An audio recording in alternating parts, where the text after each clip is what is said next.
بسم اللہ الرحمن الرحیم۔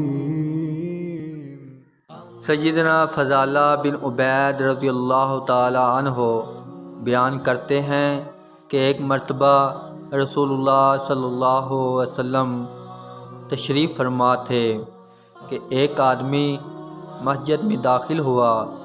اس نے نماز پڑھی اور پھر دعا کرتے ہوئے کہنے لگا، اے اللہ مجھے معاف کر دے اور مجھ پر رحم فرما۔ رسول اللہ صلی اللہ علیہ وآلہ وسلم نے فرمایا، اے نمازی، تو نے جلد بازی سے کام لیا ہے۔ جب تو نماز پڑھے پھر دعا کے لیے بیٹھے تو پہلے اللہ تعالیٰ کی شان کے مطابق اس کی حمد و ثنا بیان کر اور پھر مجھ پر درود بھیج۔